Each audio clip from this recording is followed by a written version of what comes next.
राम राम। बुढ़िया ऊंचे मुंह करके बोलती है राम राम महाराज जी कि माई आराम से हो। नारद जी ऐसा ही पूछ लेते तो एकदम से बुढ़िया तमकती है, देख नहीं रहे हो महाराज, 20 किलो का भार लेकर कमर दोरी हो रही है, लाठी के सहारे चल रही हूँ। चलो ये तो सही है, और सारे गांव वाले मुझे कुबड़ी कुबड़ी कहते हैं, तो हृदय के अंदर बहुत पीड़ा होती है, कष्ट होता है।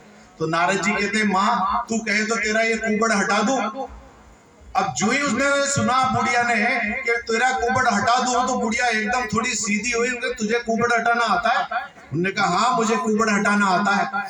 फिर बुढ़िया दूसरा प्रश्न रुकती है, थोड़ी देर रुकती है, सोचती है, फिर कहते हैं तुझे कुबड़ हटाना आता है तो कुबड़ लगाना भी आता होगा।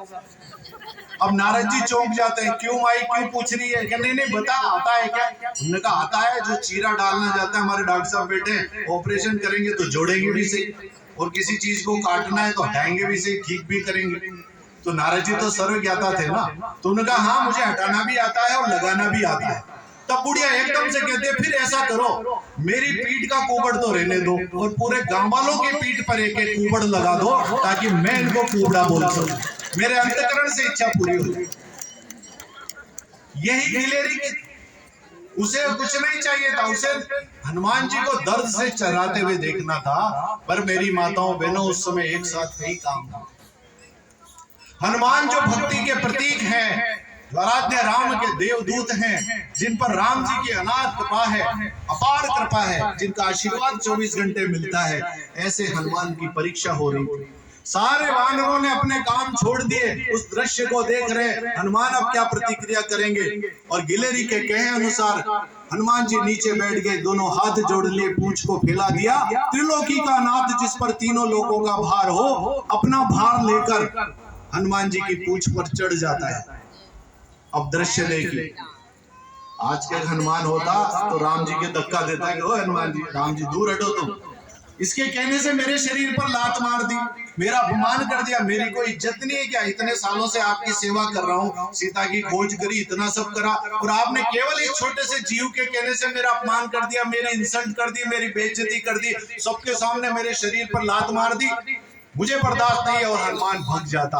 आज का हनुमान, पर वो त्रेता युग का हनुमान था ना मेरी माताओं में, इसलिए हाथ जोड़ लेता है, आंख में से आंसू निकलने लगते हैं, और ताली बजाकर कहता है हे हनुमान, आज तेरा जीवन धन्य हो गया। अब तक हाथ का स्पर्श मिलता था, आज राम के चरण भी शरीर पर पड़ गए। जा गिलेरी, एक बार और मेरी शिकायत कर, ताकि राम के चरण मेरे शरीर पर पुनः पड़ जाए, फिर पड़ जाए। ऐसा भाग्य कहा कि राम के चरण मेरे शरीर पर पड़ जाए।